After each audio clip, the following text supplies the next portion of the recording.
Fever Insider doubles down on Caitlin Clark injury as the search for answers continues. Caitlin Clark had last stepped on the court on July 15. In the dying seconds against the Connecticut Sun at the TD Garden, she suffered a right groin strain that left everyone holding their breath. At first, the Fever listed her as day-to-day, sparking hope she might still make it to the All-Star festivities. But that hope didn't last long. Soon after, the team shifted her status to no timeline or projected return to play, and what began as a wait of days slowly turned into weeks of uncertainty. Fast forward to the end of August, and Clark still wasn't close to returning. That's when another twist came to light. She had also suffered an ankle injury on August 7, halting her rehab and pushing her comeback further down the road. At the time, the word was that the bone bruise wouldn't affect her eventual return. But as the days dragged on with no updates, optimism faded. Fans started to fear the unthinkable, that they wouldn't see number 22 back on the floor this season. Then came the final dagger. "I had hoped to share a better update, but I will not be returning to play this season." Those words crushed every last hope. But as it turns out, her season didn't end because of the groin injury, as the Fever claimed it to be. In the latest episode of Courtside Club with Rachel Demita, Fever insider Scott Agness doubled down on his earlier claims of, yes, the injury, bone bruise, has impacted her availability. Just this time around he came with a few more receipts. Caitlin Clark's season-ending absence, he again said, wasn't really about her groin injury at all.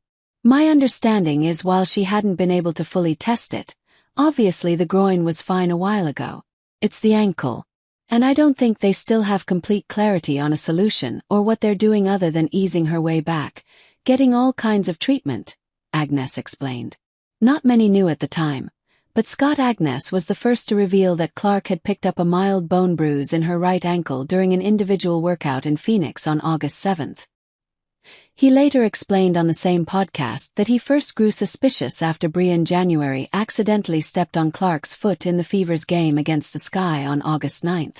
Her reaction that night pushed him to dig deeper, and 2 weeks later he broke the story. Back then though, the message from sources was clear. It wasn't serious and it wouldn't delay her return.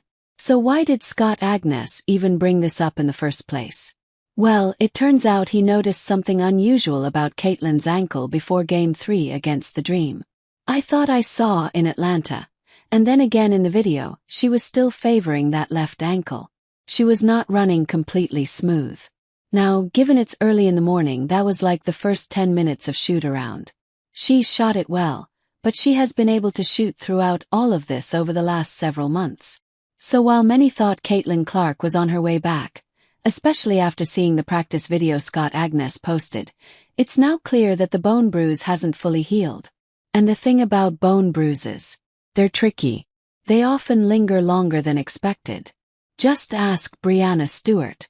Earlier this season she missed not 1, not 2, but 13 straight games with a bone bruise in her right knee. That example alone suggests Caitlin may have suffered a setback of her own while trying to work her way back. Still in all, no one knows anything for certain right now. That said, one of her teammates has already stepped up, vowing to shield Caitlin from the constant physical play that comes with being one of the brightest stars of her generation. Sophie Cunningham, the Draymond Green to Caitlin Clark's Steph Curry. Among the NBA's most iconic partnerships is the duo of Stephen Curry and Draymond Green. Teammates for 13 seasons, the two Warriors superstars have built a chemistry that's second to none. Draymond's job often goes beyond setting screens and finding space. He's also the one who steps in to protect Curry from the physical plays that come his way. A similar storyline unfolded in the W this season, where Sophie Cunningham took it upon herself to play that same role for Caitlin Clark.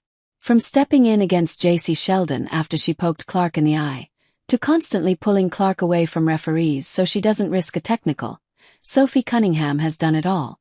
On the Old Man and the Three podcast, the Fever guard opened up about why she's taken on that role. Majority of the time those superstars, they don't have that kind of feistiness or sassiness to kind of back themselves up.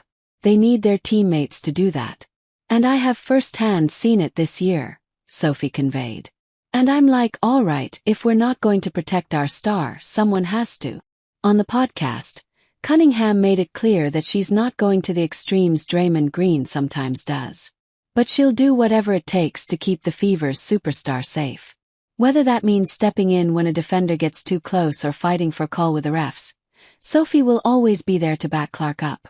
And really, that's exactly what you want from a teammate. Both players are out for the season and can only watch from the sidelines, hoping their teammates bring home the championship. Can the team pull it off without them? So far they've held their own. Only time will tell if they can keep it going.